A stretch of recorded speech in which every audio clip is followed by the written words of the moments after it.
আন্তর্জাতিক সংবাদে স্বাগত জানাচ্ছি। শুরুতেই জানিয়ে দিচ্ছি আজকের প্রধান খবর। ইরানের ইউরেনিয়াম মজুত ইস্যুতে যুক্তরাষ্ট্রকে সহায়তার প্রস্তাব রুশ প্রেসিডেন্ট ভ্লাদিমির পুতিনের।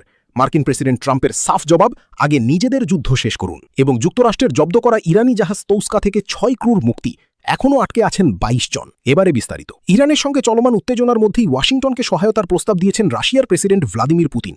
বিশেষ করে ইরানের সমৃদ্ধ করা ইউরেনিয়ামের মজুত নিয়ে সৃষ্ট বিরোধ নিষ্পত্তিতে মধ্যস্থতা করতে চায় মস্কো। বুধবার মার্কিন প্রেসিডেন্ট ডোনাল্ড ট্রাম্প এবং রুশ প্রেসিডেন্ট ভ্লাদিমির পুতিনের মধ্যে টেলিফোনে দীর্ঘ 1.5 ঘণ্টা কথা হয়। সেখানেই পুতিন এই আগ্রহ প্রকাশ করেন। তবে ওভাল অফিসে দেওয়া এক সাক্ষাৎকারে প্রেসিডেন্ট ট্রাম্প জানিয়েছেন, পুতিন সহায়তা করতে চাইলেও তিনি স্পষ্ট জানিয়ে দিয়েছেন যে যুক্তরাষ্ট্রকে সহায়তা করার আগে রাশিয়ার উচিত নিজেদের যুদ্ধ শেষ করা। তা সত্ত্বেও প্রেসিডেন্ট ট্রাম্প পুতিনের সাথে এই ফোনালাপকে খুবই ফলপ্রসূ বলে আখ্যা দিয়েছেন। ক্রেমলিনের পক্ষ থেকেও জানানো হয়েছে, দুই নেতা মধ্যপ্রাচ্যে যুদ্ধবিরতি এবং ইরানের পরমাণু কর্মসূচি নিয়ে সৃষ্ট সংঘাত নিরসনে বিভিন্ন প্রস্তাব নিয়ে আলোচনা করেছেন। পাশাপাশি আগামী মাসে দ্বিতীয় বিশ্বযুদ্ধ শেষ হওয়ার বার্ষিকী উপলক্ষে ইউক্রেনে একটি অস্থায়ী যুদ্ধবিরতির প্রস্তাবও দিয়েছেন রুশ প্রেসিডেন্ট।